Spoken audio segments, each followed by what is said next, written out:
몸으로 하는 개싸움도 꼴불견이지만 진짜 우리를 골 때리게 하는 건 말로 하는 개싸움입니다. 개싸움 토론에 들어간 사람들은 서로 자기 말만 하고 상대를 헐뜯습니다.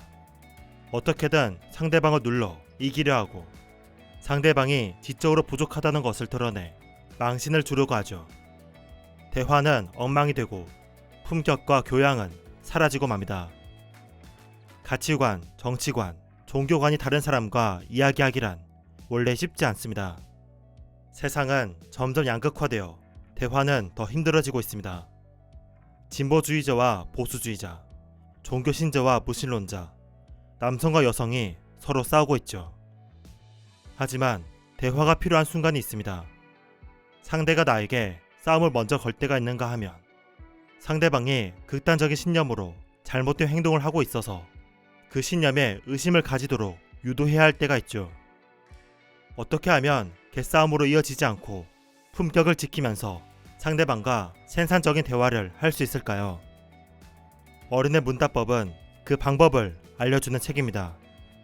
상대와 생각이 너무 달라서 말이 안 통할 것 같을 때라도 싸우지 않고 상대를 움직이는 대화법을 알려주는 책이죠. 리처드 도키슨이 이 책을 읽고 반성했으며 세계적인 역사학자 니얼 퍼거슨이 추천한 책인데요. 저자들은 극단주의자, 범죄자, 광신자와 수없이 대화를 나누면서 전략을 연구했습니다. 인질협상, 심리학, 사이비 종교 탈퇴 등의 분야에서 검증된 연구 결과를 가져왔죠. 세 가지 전략이 인상적입니다. 첫째, 읽지 않은 장서 들춰내기. 둘째, 극단주의자와 선긋기. 셋째, 인식 원리에 주목하기. 세 가지 전략을 알아보기 전에 가장 중요한 기본기 하나를 알려드릴까 합니다. 대화에서 이기고 싶을수록 상대를 적이 아니라 협력 상대로 봐야 한다는 것입니다. 많은 사람들이 개싸움에 임할 때 이렇게 생각합니다. 이 사람은 내 적이며 내 말을 알아듣게 할 필요가 있어. 대신 우리는 이렇게 생각해야 합니다. 이 사람은 내 대화 동료이며 그에게서 뭔가 얻을 수 있는 정보가 있을 거야. 예를 들어 그가 왜 그런 믿음을 갖게 되었는지 알아볼 수 있어. 우리는 남이 전하는 메시지는 거부하는 경향이 있고 스스로 도달했다고 생각하는 견해는 잘 수용하려고 합니다. 무슨 견해를 들려주어도 받아들이지 않던 친구가 며칠 지난 후에 자기가 직접 그 견해에 우연히 도달하고는 생각이 바뀌는 경우가 딱 그런 예죠. 상대를 설득하려 하고 공격할수록 공격받는 상대는 자신의 의견에 더 집착합니다. 반대로 상대의 이야기를 들으면서 그 사람이 자신의 신념을 의심하게 만드는 것이 가장 효과적인 전략이죠. 이때 첫 번째 전략, 읽지 않은 장서 들춰내기를 사용할 수 있습니다. 우리는 어떤 것을 실제보다 더 잘 안다고 생각합니다.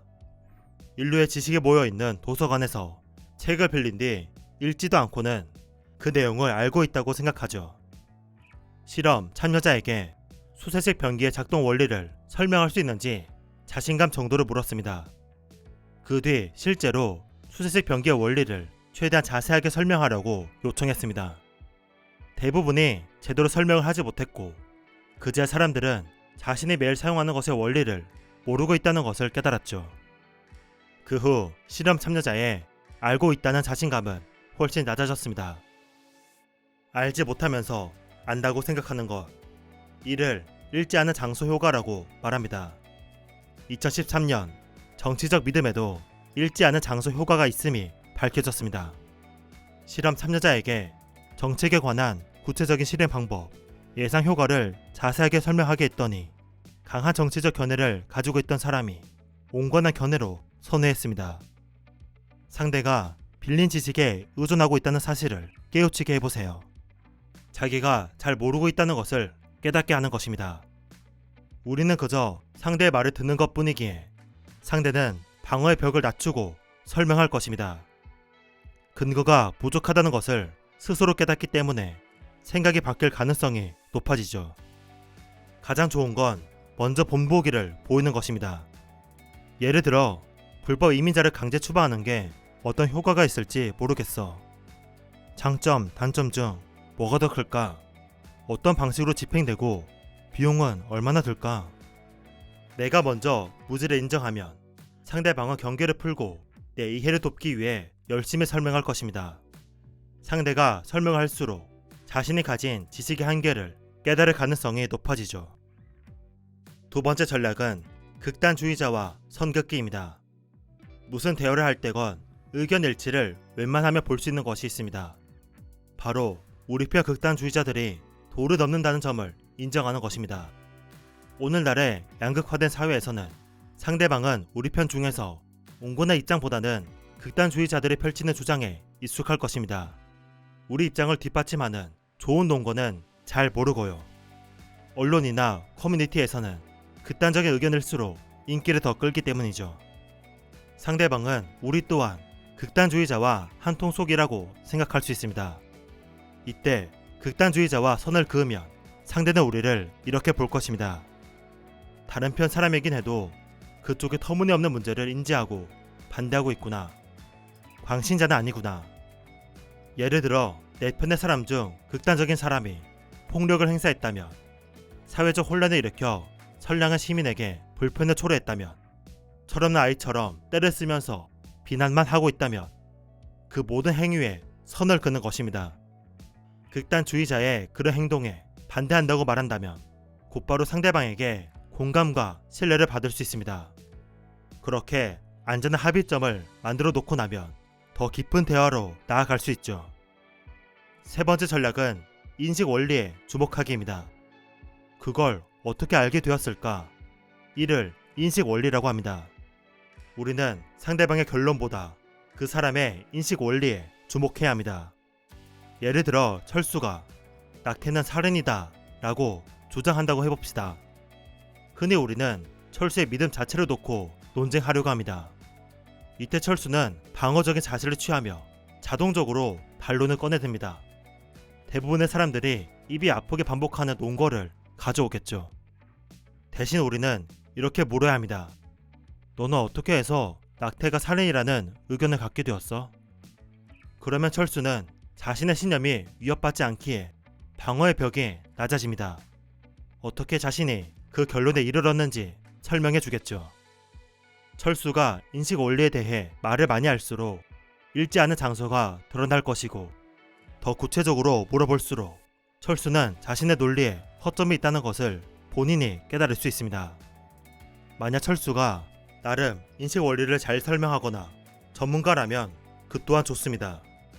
상대가 왜 그런 믿음을 갖게 되었는지 제대로 이해할 수 있고 새로운 지식을 얻을 수 있기 때문이죠.